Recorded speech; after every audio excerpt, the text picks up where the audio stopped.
There is a small handheld device covered in fine needles that you can buy online for about $15. And unlike most things sold for hair loss, this one has genuine human research behind it. Not laboratory work, not testimonials. A published trial in people with photographs and hair counts. And the results were striking enough that dermatologists took notice. So this is not real. This is a video about the gap between what the researchers did and what you can safely do to yourself in your bathroom. Because those two things are not the same, and almost nobody tells you that. There is also one thing a great many people do immediately after using it that genuinely worries me. And it is the opposite of what they should do. Stay with me to the end, because number one is the 3 decisions that separate a useful treatment from an infection or a scar. Your doctor has probably never discussed this with you. Not because they are hiding it, because appointments are too short, and you bought it online rather than being prescribed it. I'm Dr. Alan Brooks.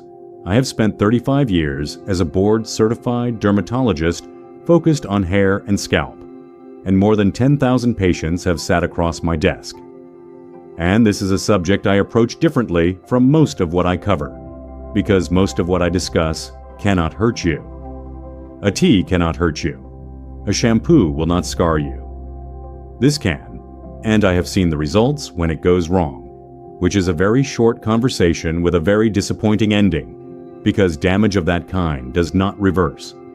So I'm going to give you the science honestly, including the encouraging parts, and then I'm going to be firmer about the safety than you will find anywhere else, and I would rather lose your attention than have somebody watch this and injure their scalp.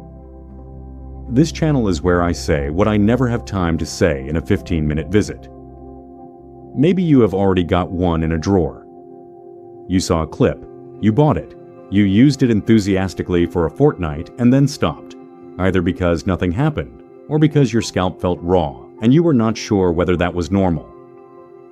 That is an extremely common story, and in almost every case the problem is not the device. It is that nobody explained what it is actually doing to your skin, or how often it can reasonably tolerate that. So let me explain the mechanism, because once you understand it, every safety rule I give you afterwards will make obvious sense, rather than sounding like fussiness. Your skin has a barrier, and that barrier exists for a reason. It keeps water in and keeps bacteria out, and it is remarkably effective at both. A dermaroller works by making hundreds of tiny controlled punctures through that barrier. Now, 2 things happen as a result. The first is the intended one. Your body detects the injury and sends its repair response to the area, which means an influx of blood flow, the release of growth factors, and signaling to the cells involved in tissue regeneration, including the cells around your hair follicles. You are not damaging the follicles. You are triggering a renovation in the neighborhood they live in, and follicles respond to that environment. The second thing that happens is the one nobody talks about. You have just drilled hundreds of temporary doorways through a wall that was keeping things out, which means anything sitting on your scalp at that moment, or applied shortly afterwards, has a root inside that it did not have before. That is the entire basis of the second claimed benefit, better absorption of whatever you apply. And it is also, as I will explain properly in a few minutes, the single greatest risk in this whole procedure, because absorption is not selective. It does not distinguish between the treatment you intended and the bacteria on the device, or the ingredient that was never meant to go under your skin. So let us go through the 5 things, counting down. Number 5 is understanding what you have actually bought, because the framing matters enormously for how you treat it. This is not a hair product. It is a device that creates controlled injury, and the entire benefit comes from your body's response to that injury. That is a completely different category from a shampoo or an oil, and it deserves a completely different level of respect. In a clinic, procedures like this are done with sterilized equipment by someone trained in a controlled environment, on a schedule based on how long skin actually takes to recover, At home, you have none of those things, which does not make it impossible, but it does mean the margin for carelessness is far smaller than people assume. The mistake is treating it like a hairbrush, something you use whenever you think of it, more if you are keen. Enthusiasm is precisely the wrong instinct with this one. Number 4 is the healing response itself, and this is the well-supported part of the mechanism. When you create those micro-injuries, your body initiates a cascade that includes increased local blood supply and the release of growth factors involved in tissue repair. Research suggests this environment can stimulate the follicles in the area, and there is laboratory work indicating microneedling may influence signaling pathways involved in hair growth and may activate cells in the follicle stem cell region. What I want you to take from that is the timescale, rather than the biochemistry. Healing takes days. Your skin does not repair a few hundred punctures in an afternoon and stand ready for more the following morning. Which is why the single most common error people make with this device is frequency, and I will come back to it as part of number 1. If you do this too often, you never allow the healing response to complete, and what you are left with is not a stimulated scalp, it is a chronically injured one. And chronic injury is how inflammation and scarring begin, rather than how hair grows. Now, before the top 3, let me mention something I will come back to properly, because weighing a device like this honestly against the alternatives is exactly the job of the written companion guide to this channel. Number 3 is the absorption effect, and I want to reframe it for you, because it is universally presented as a bonus, and it should be presented as the main hazard. Yes, microneedling substantially increases how much of a topical treatment penetrates your scalp. That is real, and it is a genuine part of why the combination has been studied. But think about what that sentence actually means. A product formulated to sit on intact skin and dosed on the assumption that only a small percentage crosses the barrier is suddenly being delivered through hundreds of open channels. Here is the specific situation that concerns me most, and it is extremely common. People roll their scalp and then immediately apply minoxidil, because it seems logical to take advantage of the absorption. Minoxidil is a cardiovascular drug. It was originally developed to lower blood pressure, and applying it to freshly needled skin can increase how much enters your bloodstream considerably, which can produce dizziness, palpitations, fluid retention, and a drop in blood pressure. So the rule is straightforward, and I want you to remember it above almost anything else in this video. Do not apply minoxidil or any other active topical immediately after microneedling. Wait a full 24 hours and let the channels close. And more broadly, do not put anything on freshly needled skin that you would not be comfortable having absorbed into your body, which rules out essential oils, anything with alcohol, and most of the improvised blends people enjoy making. The mistake here is thinking of enhanced absorption as free extra value. It is a dose increase you did not calculate. Before I give you the top 2, do something for me. Type in the comments whether you already own one of these, and if so, honestly, how often you have been using it. Weekly, a few times a week, daily, or it is in a drawer. And tell me your age. I suspect the answers are going to reveal that a great many people have been using it several times more often than they should, which is exactly why they have not seen results. Number 2 is what the evidence actually shows, and there is a crucial detail in it that gets lost every time this is discussed. The research that made this popular was a study in men with pattern hair loss, and it compared 2 groups. One group used minoxidil alone. The other group used minoxidil plus weekly microneedling. And the combination group did substantially better on hair counts over the study period. That result is genuine, and it is why dermatologists pay attention. But look carefully at what was actually compared. It was not microneedling against nothing. It was minoxidil against minoxidil plus microneedling, which means the evidence supports microneedling as something that enhances a treatment, and there is far less to support it as a standalone therapy on its own. And yet, an enormous number of people are rolling their scalp diligently, applying nothing, and expecting the results from that study. They are doing the half of the trial that was not the point. So the honest position is this. If you are already using an evidence-backed topical treatment, adding weekly microneedling appears to improve results meaningfully.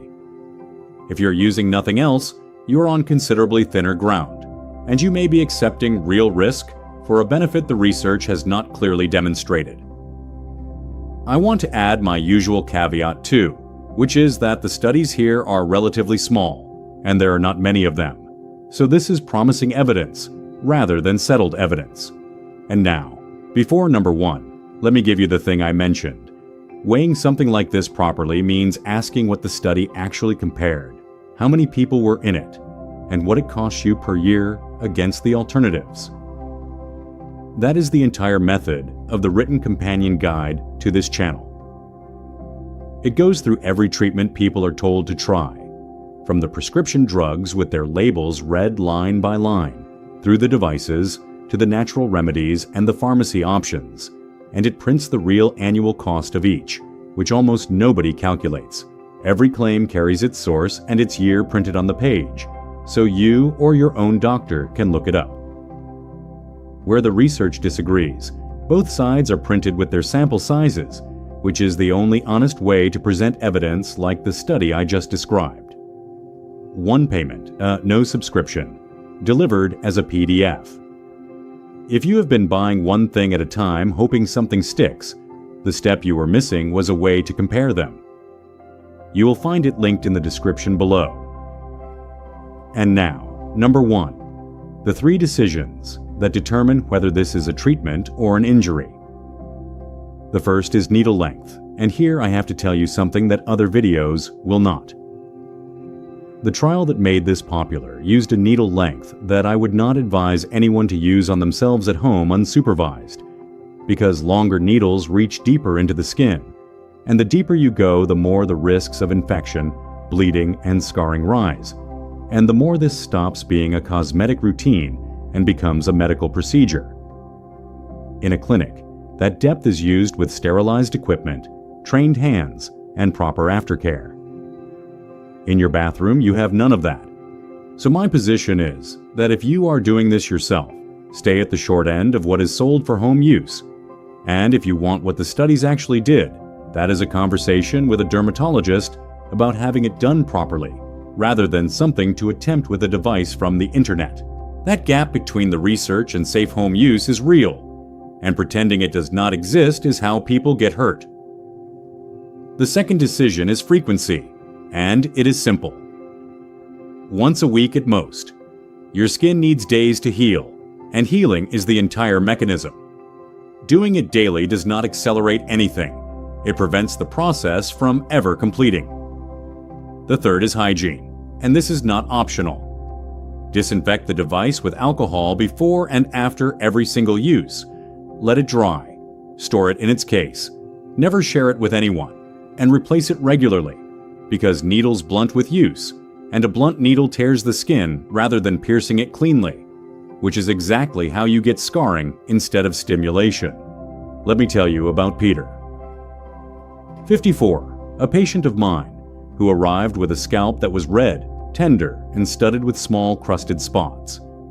He had bought a roller online, used it 4 or 5 times a week because he was determined, applied minoxidil straight afterwards every time, and had never cleaned the device at all. He had done everything wrong simultaneously, and to be fair to him, nothing he had watched had told him otherwise. We stopped everything, treated the inflammation, and he recovered. But he lost 4 months, and he was fortunate that what he had was inflammation rather than scarring, because scarring would have been permanent. So here's exactly what to do if you decide this is for you. First, only consider it if you are already using an evidence-backed topical treatment, because that is what the research actually supports.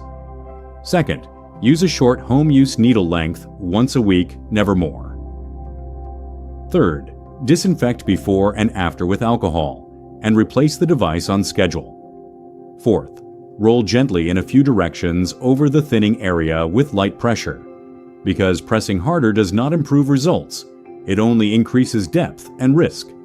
You're looking for mild pinkness, not bleeding. Fifth, apply nothing afterwards except perhaps a clean, plain moisturizer if your scalp feels tight, and wait a full 24 hours before your next application of any active treatment. And take a dated photograph before you begin, because the benefit here is gradual, and you will need something honest to compare against at month 6. And let me set your expectations properly while we are here, because knowing what normal looks like stops you from either panicking or pushing too hard. Immediately after rolling, mild pinkness lasting a few hours is expected and fine. Tiny pinpoint spots of blood in a few places can happen and are not alarming. Though if you are getting them consistently across the whole area, you are pressing too hard.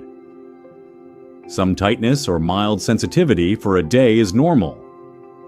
What is not normal is pain that persists beyond a day, redness that spreads outward rather than fading, swelling, warmth, or any discharge, and those mean stop and get it looked at. As for results, expect nothing visible for the first 3 months, because you are still waiting on the hair cycle, no matter what you do to your scalp. Expect reduced shedding first, then find new growth somewhere around month 4, and an honest verdict at month 6 to 12. And judge it against your photographs rather than your memory, because a weekly routine makes you feel productive, and feeling productive is not the same as having results. One thing, doctor to viewer, and this is the most important part of this video. Do not do this at all if any of the following apply. If your scalp is inflamed, red, crusted, infected, or has active acne or any open areas. If you have a scarring type of hair loss, or any smooth, shiny patches where the follicle openings have disappeared, because injuring scarred skin can make it worse. If you have a history of keloid scarring, meaning wounds that heal into raised, thickened scars, because that risk is real and it is disfiguring. If you take blood thinners or have a bleeding disorder without asking your own doctor first. If you have diabetes with any healing problems. Or if you are simply not confident, you will keep it clean. And stop immediately and see someone if you get pain lasting more than a day, spreading redness, swelling, pus, or bleeding beyond tiny pinpoints. I am a doctor, but I am not your doctor. Now, one last honest word. I am aware that this has been the most cautious video I have made, and I want to explain why, rather than leave you thinking I am against it. I am not. The mechanism is real, the research is genuinely interesting, and used properly alongside a proven treatment, this is one of the more legitimate additions available to you. But almost everything else I discuss on this channel has a worst case of wasting your money. This one has a worst case of permanent scarring, and permanent means the follicles in that area never come back, regardless of what you do afterwards. So the calculation is different. When the downside is unrecoverable, the sensible approach is to be conservative even at the cost of some potential benefit, and that is why I would rather you use a shorter needle less often than push for what the study did. Give it 6 months alongside your existing treatment before judging anything, because you are still waiting on the hair cycle, regardless of what you do to your scalp. If you want the full comparison of this against everything else, with the studies and their sizes printed, that guide is in the description. Because this was never only about hair. It is about knowing which risks are worth taking and which ones are not worth taking twice. So if you do this, do it properly and slowly, and come back in 6 months and tell me in the comments how you got on. Type your age too. I read every single one. Take care of yourself. I will see you in the next one.